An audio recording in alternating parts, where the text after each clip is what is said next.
My wife, let's call her Melissa, had a close friend of her named Sophia.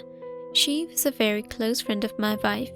Their friendship began at the university when they both were students. Usually, they used to hang out together, and she would stay with her best friend Sophia, and then she would sleep at Emma's house or sober up as much as she could at Sophia's place before she would come home. She has always had the option of doing this, and she has done so a few times. Our house is quite a drive from where they or I go out for the night. This all started one day when both Melissa and Sophia go for a vacation. Sophia and her husband Adam have often come over to our house for a meal or just to hang out in the past. There's the reason why Melissa mostly visits them, because she grew up with Sophia and Adam is also her good friend. Though we have a limited number of casual conversations, Adam and I are not that close. I had to go to another state for official business on the same day as the meeting, so I had to leave the same day. They spent their holiday while I was at work. When I came back to the home after my official visit, during my conversation with her, I asked her about her trip and how it went. She told me they really enjoyed being there and began telling me every detail, and especially a funny event that occurred when Sophia fell into the swimming pool in a very hilarious way while we were laughing so much with each other. She then showed me a few pictures of them. I am glad she got home safely, and I am glad she had fun. I was playing a game on iPad, which we both used. It beeped. I opened the web browser first to check ESPN and then went directly to her Facebook messages page where she had logged in to check on a friend who was house sitting for us. This is where things took a strange turn for the worse. After receiving a message from Melissa on her Facebook page, I realized that she forgot to log out. There was a message that said, "We had a lot of fun" by an order count that we did not know the name of. At first, I thought it might be a friend of theirs who had joined them on their trip, so I ignored the message and decided to play some games instead. 5 minutes later, it received another message which said that I liked the way you slept and wished you a good night. There is something alarming about it for me. The reason I did not ask Melissa was because I'm curious by nature, so I decided to open her chat window and see who it is. It was then that I scrolled the chat and found that it had been started 6 months back while I was scrolling the chat. There was someone else with whom she was cheating on with me. That person had received plenty of pictures of Melissa's nudes from Melissa in the past. According to her, she does not like me and doesn't like to spend time with me, even though she doesn't love me. I was in a very sad state after reading that, and it made me feel very sad. Further, I read that she doesn't like me to be physically intimate with me. However, she likes to have a good time sleeping with that man that was at Messenger, and she had a great time with him.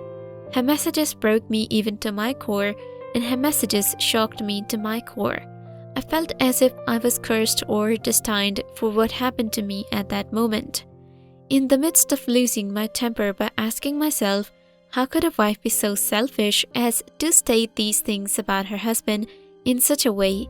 As a result, I shut down the chat because I couldn't read it anymore, which was a shame for me to experience. How did Melissa act like such a good wife after committing this crime behind my back? There were thousands of questions running through my mind at that time. Due to this, my mind was starting sketches about everything that was taking place in the chat room as soon as I read it. In the beginning, I decided to show and ask Melissa about all of those things, but I don't know why I stopped after some time. There was a point that my brain told me to stop because it told me to know properly why she had done this to me. Due to my inability to express my frustration and anger, things were getting out of control for me, and I was becoming out of control. I decided to start thinking in order to calm myself down, and it surprised me that it worked. Having had a very long sleep, I'm not sure when I woke up, but I was a little more relaxed and less in pain than when I went to sleep. I began to wonder what the hell I had done. So she proceeded to do this to me. For a while, I avoided the topic and got ready to go to the office. However, as I was getting ready for the office, I was unable to see Melissa and I was not even interested in looking at her bloody face. Due to the way she cheated me, it was natural for me to want to kill her for what she had done. But I was wondering why it was that she did that act in the first place. The mental torment I was in for a week caused me to be unable to eat, sleep, or even talk to anyone. In order to cope with this, I started taking sleeping pills. It is even worse than that. They do not work at all. Due to this, I have decided to go to the psychiatric hospital in the hopes that I may be able to express what I had in my broken heart in a way that might heal me, and I'm hoping that a psychiatric hospital may be able to assist me with that process. After I got the appointment to see the psychologist for therapy, I was feeling ashamed about what Melissa had done to me at the beginning, but after 2 sessions of counseling, I was feeling more comfortable with myself. Afterwards, I started telling the psychologist about everything that happened to me. It is also well known that Melissa noticed my behavior, which was not getting better over the course of time, as well as how much I was able to tolerate her hypocrisy. There was never a time when I did not keep an eye on her activities, especially where she went and whom she met, but I did not find any strangers in her circle. Her usual way of going to Sophia's house was without mixing with any strangers.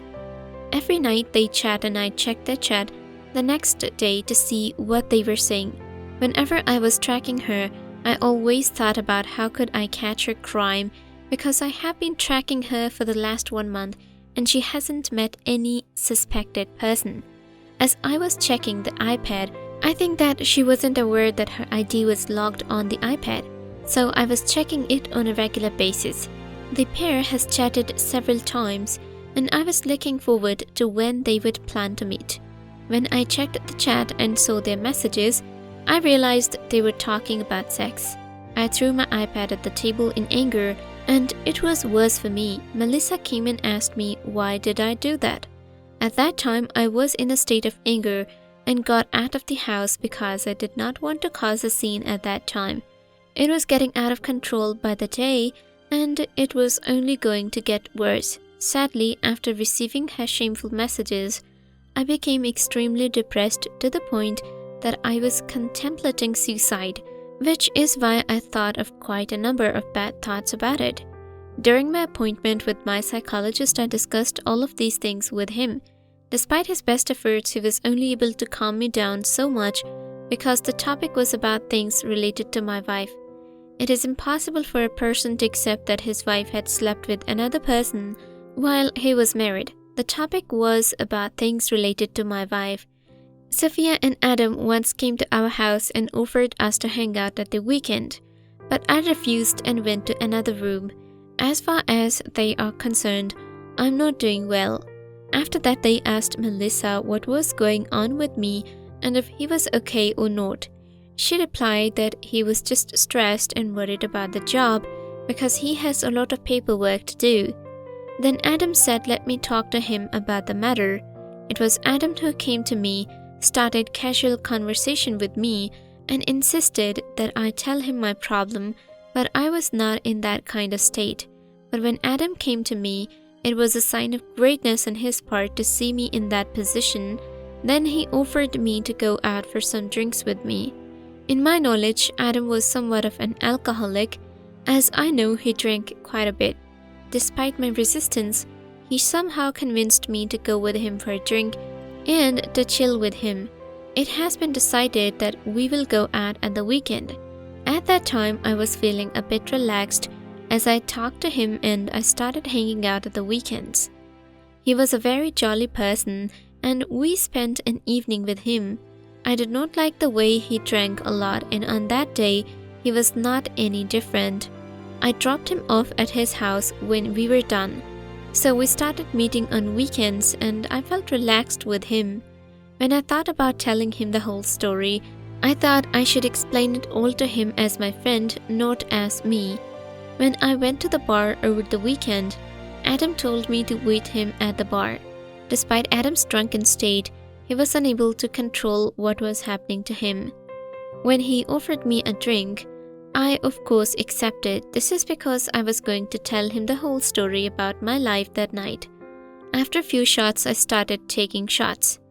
After a few shots, I tried to tell him about what was happening, but he was in a state of unconsciousness and he was talking about himself all the time. After that, I was becoming dizzy, and so he started telling me about his affair. It's true that men always tell the truth when they have drunk a lot of alcohol, and that he had no idea what he had been telling me. During the conversation, he was describing the girl with whom he would like to sleep. In my opinion, you should not be doing this because you had a very beautiful and loyal wife. I told him the wives of today are not loyal to their husbands. The most important thing that you should do is to thank God for giving you your wife and to be loyal to her. He totally lost his senses, saying, I know, but I also love to sleep with her. Needless to say, we had a lot of fun many times during that time. The fact that he can do that to his wife was not something I expected from him. However, suddenly he started talking and told me that he needs her right now, and I needed her right now. I am in mood to love her right now while she is in the bed. I need you to come to me, as he suddenly took the name Melissa. I had goosebumps on my arms and I was astonished by what I had just heard. In my question, I asked, why did you take her name at this very moment? That girl is Melissa and we had hundreds of times of fun together. When he said that girl was Melissa, I remembered that moment when the earth slipped from under my feet at that exact moment. It was not possible for me to comprehend that Melissa was cheating on me with Adam and that I could not confront the truth.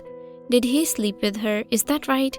He was the person with whom she shared her bed. It shook me to the core of my being when I heard this. I was furious and hit him with all the force that I could muster. The fact that he was not able to understand what was happening was due to his state of mind. There were about 10 times I hit him because I was angry with him because he deserved it. Having released a bit of frustration, I stopped and started asking questions about everything that had happened and when this all began, as well as how much they had met. I took advantage of his drunkenness and I asked him everything I needed to know about him. In fact, he was so dizzy that he was no longer able to speak because I had beaten him for a couple of minutes at the end. So it was at least clear who Melissa was cheating on with me.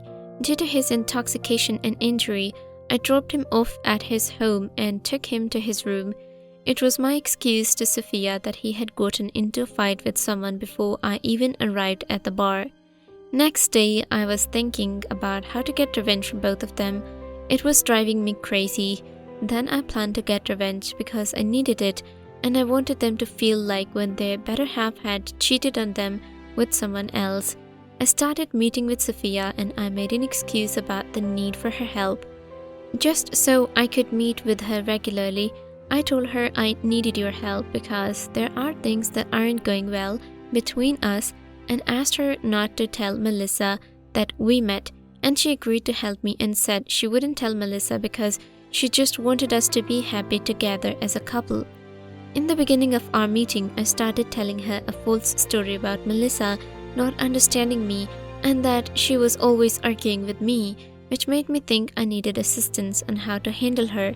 She said that she would speak with her about this matter. If you want to tell her, I said you can do so after a few days because there's a reason for it.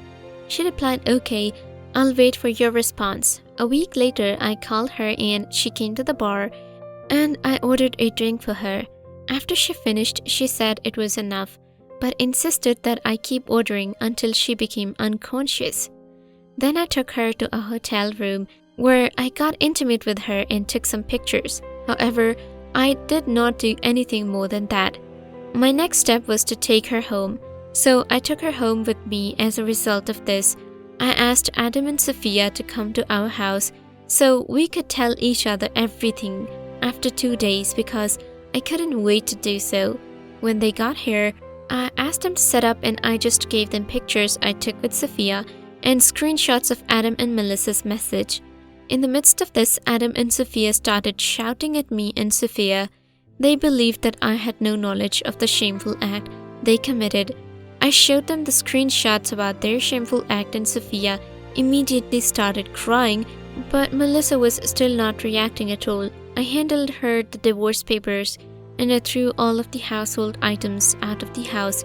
I don't care about anything. It was just my motive to take revenge on her, and that was what I did. There is no doubt I did something wrong with Sophia, but to be honest, I did not even give a damn about what I did. Nevertheless, whether the cause of my suffering had been, it has come to an end.